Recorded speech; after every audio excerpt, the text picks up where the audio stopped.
And here we go. It is season 2, episode 3. Stick Deck F1 podcast is back. There's Anthony Mingioni. I'd love to hear Harry Callis do F1. Ooh, that would be. Wouldn't that be great? It would certainly be an interesting thing. Him trying to because there's a cadence to F1 versus baseball. That would be. I don't know. It's gonna be a long drive. Oh yes, it will be 57 laps there, Har. Yeah. Whitey would have been buckled by the end of that thing. Whiskey bottle flowing and the pipe happening. It's Jason Myrtetus, Anthony Mingioni, episode 3, season 2 of Stick to F1. We are back. We got to look back at Jeddah. We have to look ahead to Albert Park in the Australian Grand Prix. But before we get to any of that, I want to bring up a couple of things. Number one, last night, I finally watched more than the first 8 minutes of the Senna documentary. I finally watched the entire doc. And I knew like elements of the story and of obviously his demise and everything. And, you know, the war with Alain Prost and all that. But man, that is a unbelievable documentary. So good and heartbreaking at the end. Yeah, I haven't had a chance to actually see it myself, but I think it's one of those things that's definitely on my list. I'm still in the process of finishing things off with obviously DTS, but I know a lot of people. I've heard a lot of people speak on the Senna documentary as you have, and saying how amazing it is, especially when you get to that last point. Just some amazing stories also about Senna. Just some their fist fights that he had with other drivers. I mean, it's amazing though. Like they had a French director or a president of the FIA at the time, and obviously Alain Prost was his main rival. And the things that they did and the way they bent the rules for Alain Prost was unbelievable. Like what happened in Japan, I think in 1988, where Prost just runs him off the road. Prost is retired, and they think that Senna is going to be retired because if he doesn't finish this race, he can't win the championship. It's the second to last race of the year. Yeah. And Senna's waving the stewards away. Get away from me. I'm going to go. And he goes through. If you missed that last chicane before start finish at Japan, he goes through that, rejoins the track, and goes out and ends up coming back and winning the race. And then he wins in the next week. They determine that all of these penalties are against them. Prost got a 10-second penalty in that race, but it didn't matter because he didn't finish. Right. But I mean, they just like put this dude through the ringer. It was crazy and what he had to overcome. And his abilities in the wet, and holy shit. Yeah. They were there was one race where he had to like come back from 16th because he got a horrible start. And I think it was at Japan again. Yeah. And they said, and here comes the rain. And he ended up winning the race with like 5 laps left. He wouldn't fix a wing. Yeah, in that regard, he was an incredible racer, like certain guys. And you hear that sometimes even with modern racers as well, like an Esteban Ocon says, and some of the younger racers who say we enjoy the strat, we enjoy the fun of it. Yeah. But it's tough. I mean, it's levels the playing field. It levels the play exactly. As soon as it happens, the whole situation changes. Yeah, horsepower doesn't mean as much. Those things. Now it's just trying to find the dry wherever the line is, wherever the dry line is. You need to find it. See, it's weird. Max doesn't go for the dry line. I know. He has like the alternate line. Everybody else is driving like this one line, and he seems to take turns really wide. I guess he's just carrying more speed through corners, but like what he did at Brazil the one year was just absolutely ridiculous, going from like 18th to 4th. You have to be really super confident in terms of committed and committed. And that's again much like Senna in a lot of cases. In many ways, is that you have to have ultimate feel for your car. Like even in the wet, that you can, feel that road and you can still find some modicum of grip of any kind. The thing about the Senna doc, I don't want to like ruin it for you or anybody else, but I didn't realize that from when he died until Jules Bianchi passed away, that was the first F1 driver to pass away and succumb to their injuries from a race since Senna.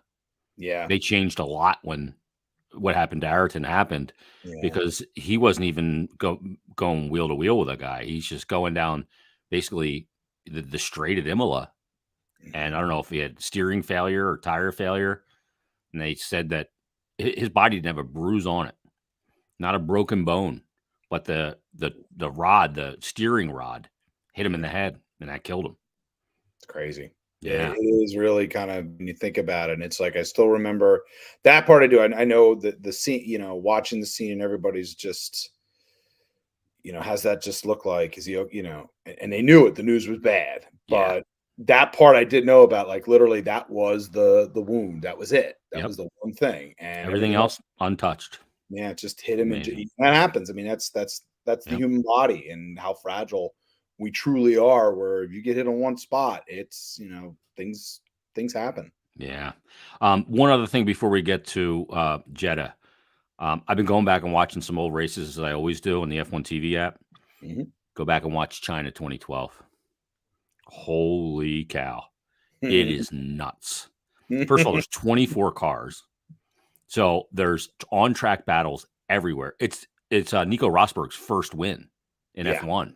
yeah, And it is an absolute, to use the British term, it is a cracker. yeah, There are changes and strategies all over. Raikkonen's tires go off with like 10 laps to go. mm, And he goes from third in the order to 14th in the matter of 2 laps because his tires went. It was yeah. crazy. He's teammates with Romain Grosjean at the time in Lotus. It's awesome. Yeah, I remember, yeah, with Lotus still in the Hmm. field. I'm trying to remember. Braun was already gone. That was Braun. Trying to Yeah, no, remember. he was there. They were there. I thought Braun was still there. Yeah, Yep. I thought he was. He was there, So and you looked at with some of those teams too, Alonso's in the on the team. Ferrari Yeah, championship leader at the time. It's the third race of the year. It was yeah, amazing.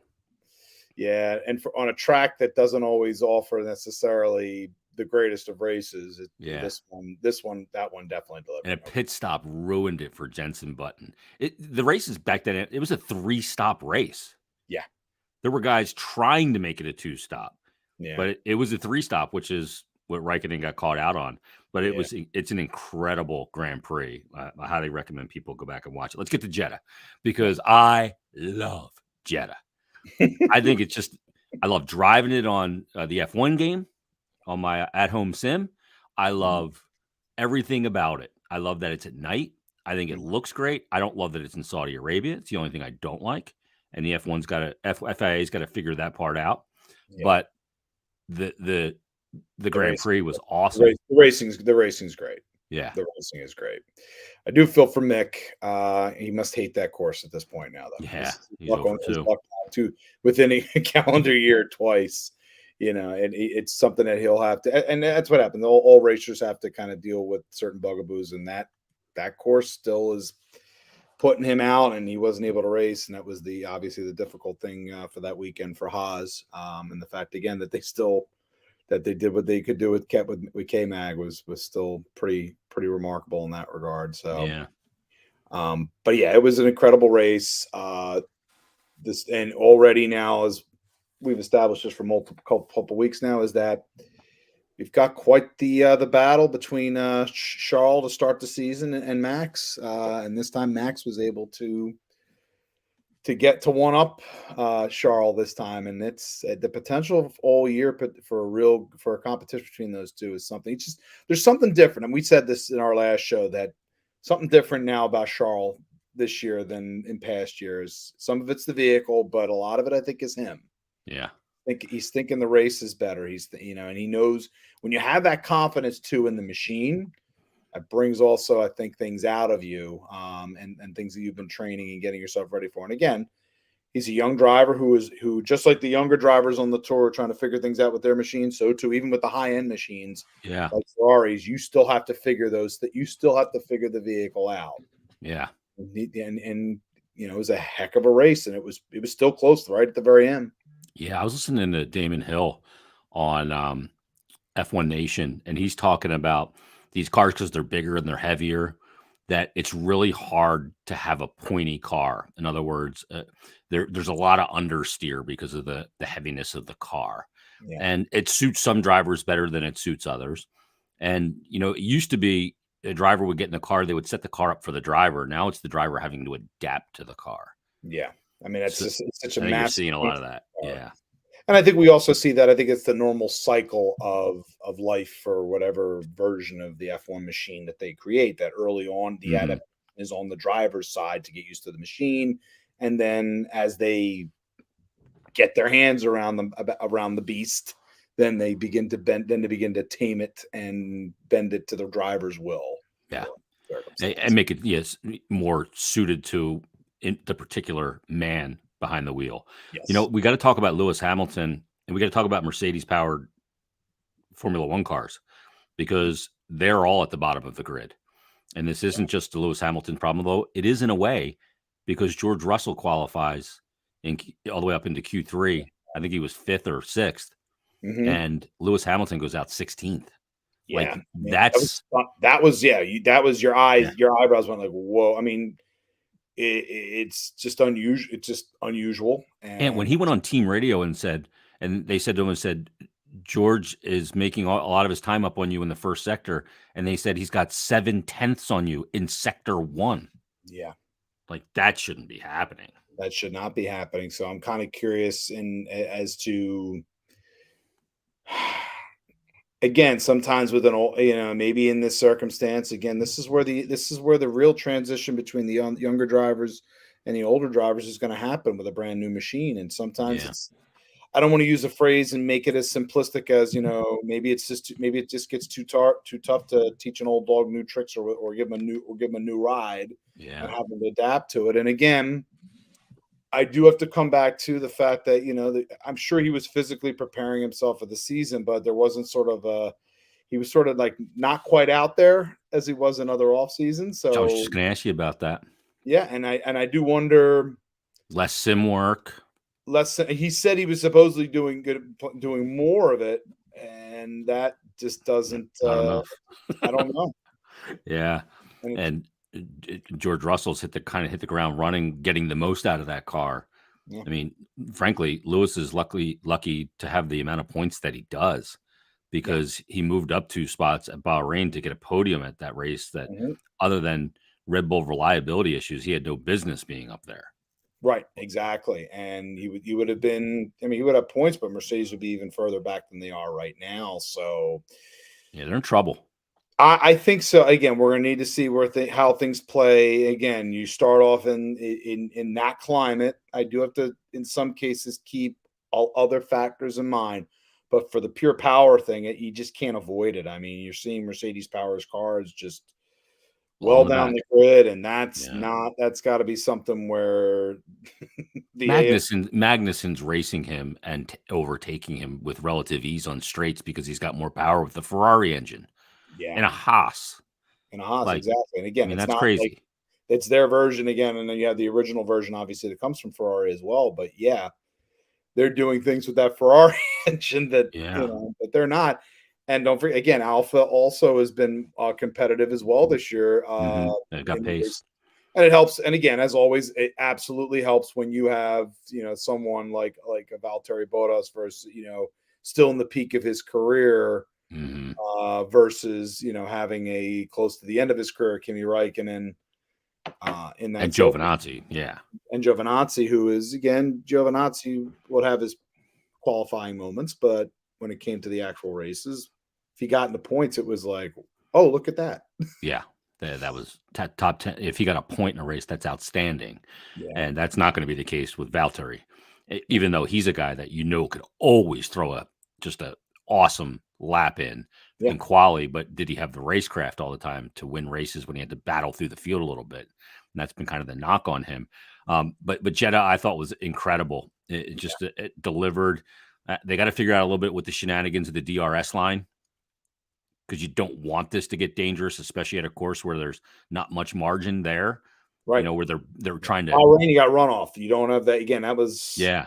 Bahrain, you got runoffs. Jeddah, you do not. It's No, like that they moved that wall back a little bit after Max hit it in quali last year, but geez, still tight. Again, yeah, it's 27. again, if you're gonna do a crazy high speed city course, there's only so much spacing you can have. Yeah. Speaking of crazy high speed city course, before we get to Albert Park, and I'm not talking Albert Park. I'm talking Vegas, baby. We're going to Vegas. I'm gonna be up 500 by midnight. My swing. Any chance I get to do the swingers thing, I do it.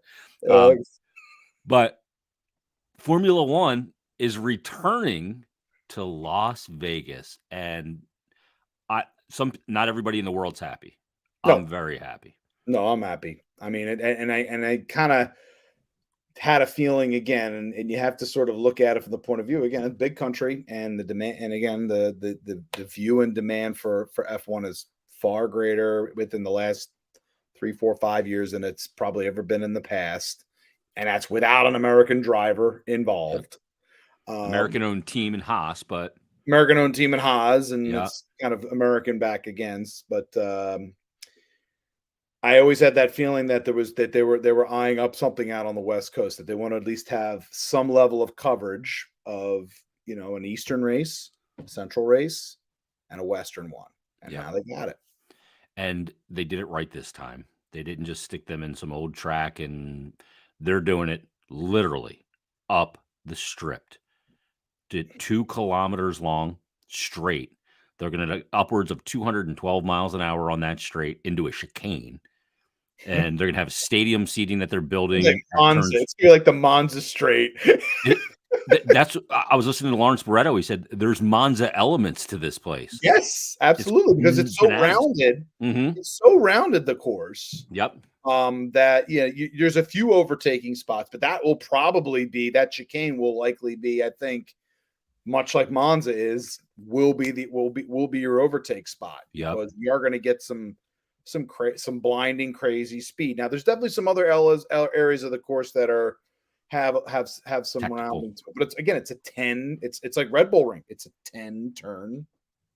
Yep. It's a 10 turn race. Yeah, it's going to be high speed, and it's going to be I just think it's just going to look so good because they're doing it at 10 o'clock at night too, by the way. Yeah.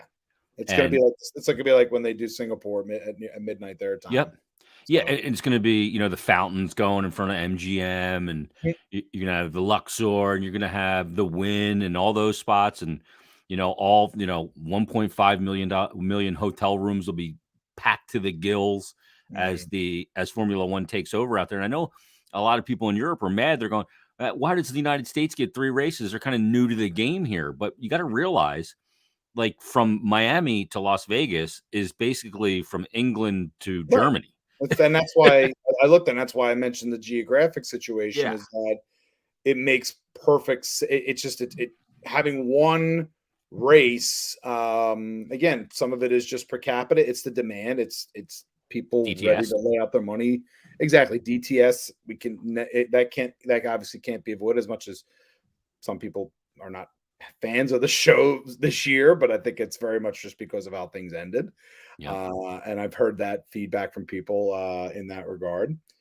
I often will say as well with DTS, I feel like I don't know if they ever could quite. And I've enjoyed the show, but I don't know. I guess maybe a lot of people overhyped it a little bit in their minds as to what directions they would go with things. But that's besides the point. Yeah. Again, it's the United States, and again, it's a big country, a lot of money, and why not? And the drivers want it. I mean, somebody's interesting on our feed, on the Stick to F1 feed, had retweeted a 2017 post from Nico Rosberg shortly after his retirement.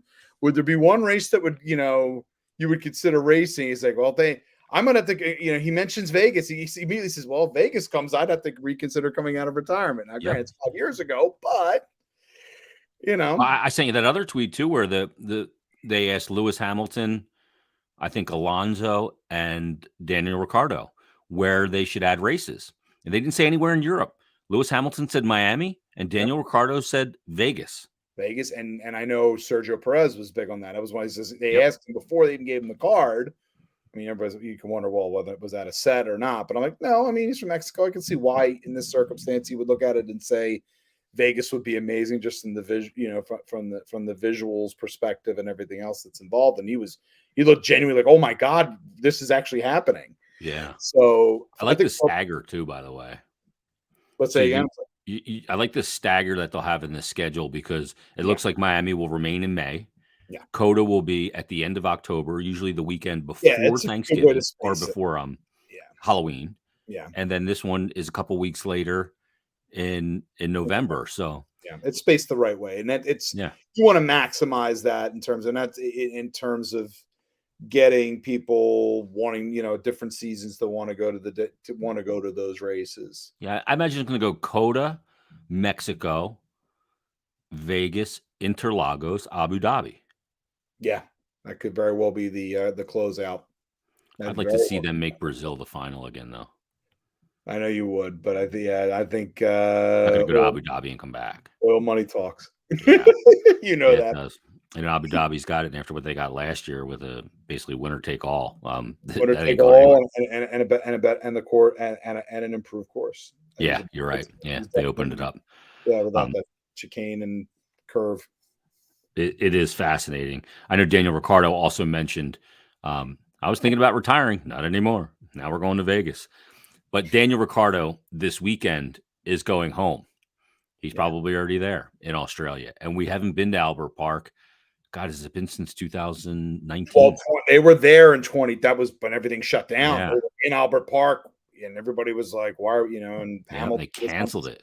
they canceled it. Literally, it was was it Saturday? I think it was Yeah. after I think it was like quali. March 22nd Yeah, because and that was it. They canceled, and that was it. Everything just shut down. disappeared. Everything shut down, and that was it. And then the Yeah. The next whole thing, paddock and everything was set up.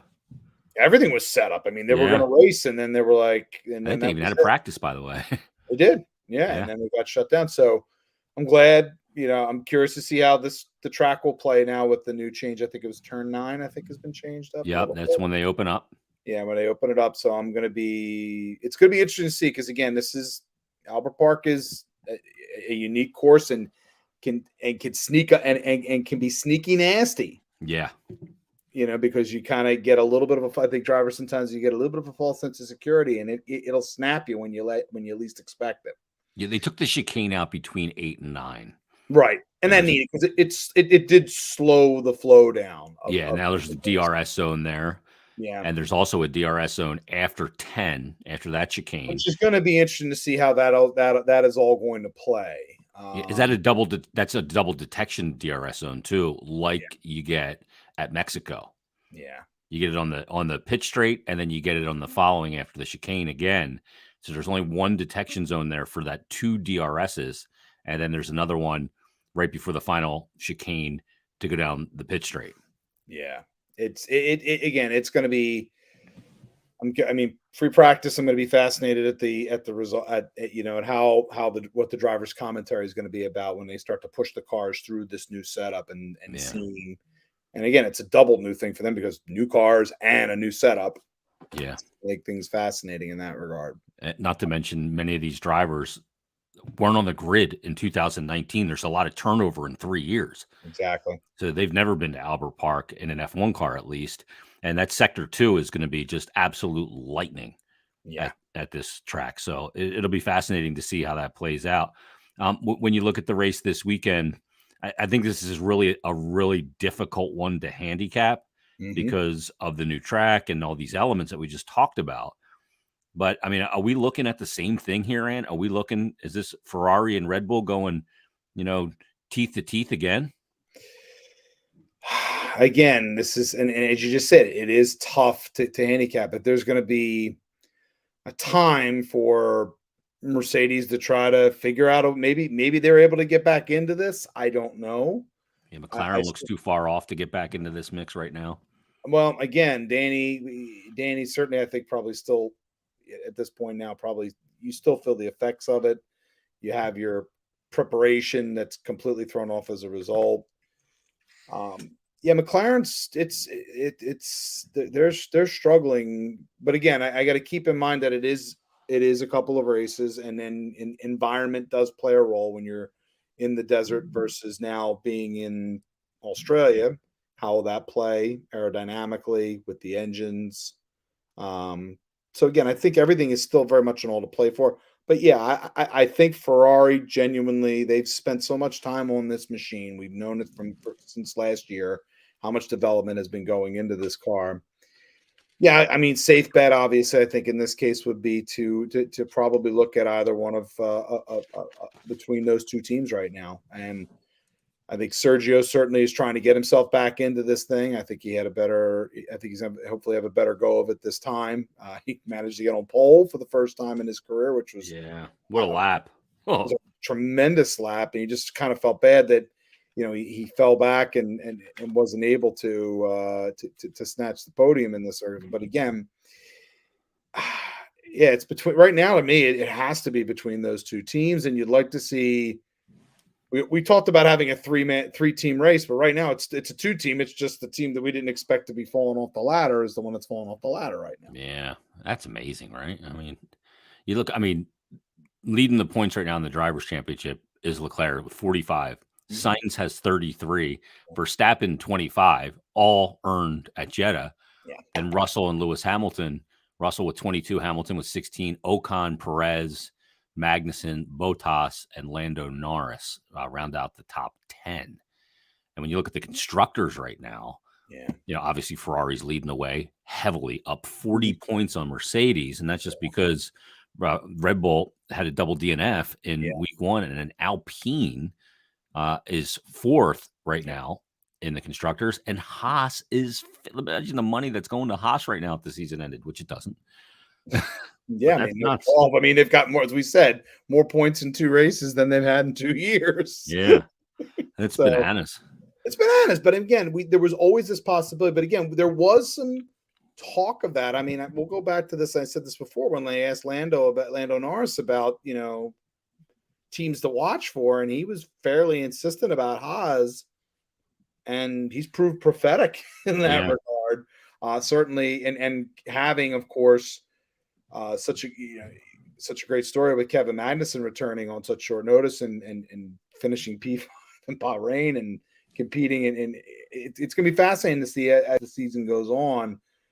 This is going to, how long this comeback story, how long Haas will be able to maintain their, to be able to stay in the midfield fight, or even maybe challenge for 4th or 3rd as we go along, which would be absolutely bonkers if that occurred. Oh my goodness, that would be such a great story. It would be. How do we all deal with Happy Gunter though? I mean, it's almost like yeah, I love it. I love it. I can't get enough of him. Oh, I really can't. Absolutely. All right, let's do our pool here. In the last race, for the tough one to handicap, and we're trying again. We're gonna give it a go. You had Schumacher, Bottas, Russell, and Sainz at Jeddah. I had Magnussen, Tsunoda, Perez, and Verstappen. So we got to total these up at some point. But let's start with the just want to see the checkered flag pool with Zhou Guanyu, Magnussen, Albon, Latifi, or Schumacher. Who are you taking there? So we're going to go in this case. I'm going to go K-Mag this week. You're going to go Magnussen. Yeah, I went Schu last week. I'm going back to K-Mag this week. Yeah, I have Schumacher. Okay. I think it's a big week for him. And that car should not be in that bracket. Not right now. Right. Yeah. But we we get past a certain point, we're going to have to adjust our things. After 4 races, I'm going to have to readjust the pool. Yeah, I think so. Let's get to the next pool is the fight for points pool with Bottas, Stroll, Tsunoda, Ocon, and Vettel. Yeah, so now we're back to Vettel in this circumstance. And I don't know. Again, there's a part of me that's tempted to say to go with Seb. Yeah. Out of nowhere. But again, it's tough to get kind of a beat at this point. And I'm just not trusting the Aston Martin right now. I'm just not. And that really kind of bugs me a bit. And so I am going to go Esteban in this circumstance. So you're going Esteban Ocon, who you went with. I liked him last week. Again, I thought, it was fun to watch him and Fernando. Tasty, wasn't it? Yeah, it was fun. Although he did jump on team radio at the end of the race and said that wasn't handled right by the team. I was surprised to hear that. Well, they are competing. I have Yuki Tsunoda in the fight for points pool. I was tempted. I was thinking of Yuki for a second, but I decided to go Esteban. Let's go to the midfield pool. Danny Rick in his home country, Fernando Alonso, Pierre Gasly, Checo Perez, or George Russell. I know I went Russell for a couple weeks in a row. I probably should adjust a bit here. He's paid you off a little bit, though. He has. So I probably should just keep going with. So I'm going to keep going with him. You going to ride him? I'm gonna ride him. All Yep. right, you got Russell. I have Checo. All right. And that was the name I was thinking myself there. Yeah. But I decided, yeah, that's good. All right, and then the deep end pool, we've got Max Verstappen, Lewis Hamilton, Charles Leclerc, Lando Norris, and Carlos Sainz. Last week I had Signs and you had Verstappen, so you won That's that. correct. So do I. But you got a 3 out of it, so it's We not get a, bad. I got a 3 exactly. So we total things up. Things may be looking better for me this year than last. Because again, we got Norris in the upper end. He's about if he doesn't have a good weekend, we're definitely gonna have to adjust him in the Oh pool. yeah, he shouldn't be in that pool. He just drowned, by the way. Now, Carlos. I've been insisting on this that Carlos is going to win a race this year, but I'm not sure it's going. I am not on for some reason. I'm not on him for this race, which is why I'm going to probably regret my. We're going to regret this. So I've been very happy with the heater that Charles has been on, but I am going to upstage you and take Max Verstappen this Yeah, week. I knew you were because it's actually funny. I'm going to be wrong as hell too. I have signs. I had that written down. Signs. It's like and this is gonna be the week I get it wrong. So, but Yeah. that's what I'm gonna go with. I'm gonna get my once every 4 week, or let's say in this case 3 race pick for Max. So we'll do that. So you got Kevin Magnussen, Esteban Ocon, George Russell, and Max Verstappen. Yeah, Mick. I've got Mick, Yuki Tsunoda, Checo Perez, and I'll take the Spaniard, Carlos Sainz. I'd be happy if he wins. Me too. It'll be a double. It'll be good for you, and it'll be good for me and my belief in my abilities to prognosticate what is practically not prognosticatable. This one is a very difficult one to kind of handicap for It sure. just is. I'm looking forward to it. I mean, the race is at 1 a.m. our time, I think, right? Yep. Ooh, that's rough. Mm-hmm. This is going to be stay off Twitter, delayed watch for sure. Oh yeah, anything that's in Asia on our end, I think we're pretty much in that boat right now. Yeah, there, Suzuka and Singapore. It's just we got to be functional human beings, right? Well, I mean, think about it. Tomorrow night at 1 a.m. will be. Oh wait, excuse me. No. Okay. Friday at 11 p.m. That's not Friday? I guess it's Thursday night at 11 p.m. will be free practice 1 for us. Yeah, April 7th, right? Yeah. Yep. Okay. Yeah, tomorrow night at 11 o'clock, I'm going to be watching free practice 1 after the Flyers game. And then free practice 2 is not going to feel for you, actually. You can be like, I'm just getting home from hockey. Now I'm watching. Wait a minute. It's daylight. Yeah. There. And it's already morning over there. But FP2 is until 2 a.m. our time, Thursday into Friday. And then 11 o'clock Friday night is FP3. And qualifying is 2 a.m. Friday into or Saturday into Sunday. Or no, wait, Friday. Yeah, Saturday. This is all very confusing. Don't put 3 races in Australia, please. Oh God. Yeah, like years ago, and they had. I mean, they never did 3, but yeah, like Bathurst or someplace like that. Yeah, Mount Panorama or someplace like that, which is crazy. Adelaide doesn't work for F1.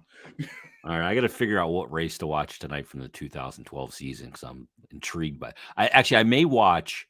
You love looking at those Kingfisher cars. That's what it is. Yeah, I may watch 2013 tonight. Okay. That battle between Sebastian Vettel and Mark Webber, where Vettel decided to. Are we talking Malaysia? Are we talking multi 21 Seb? Multi 21. Yep, that's exactly. It's the multi 21 Malaysia 2013. I was afraid. I love Vettel in that whole sequence. Like he's like sounds terrified on the radio. And that it's just like. Well, Weber comes into the cool down room before they do the podium, and it's just he is rip shit. He's ripped and he's ready to take multi 21 Sib. Yeah.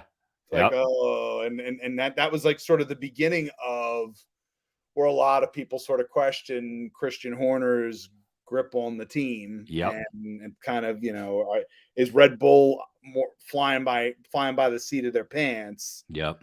But that was the big transition. I mean, we knew at Danny that Rick. point that's Danny Rick, Seb still, Seb is in the prime, absolute super prime of his Yeah. career, on an absolute heater at that point, and Weber was closing in on the end, Yep. going into that race.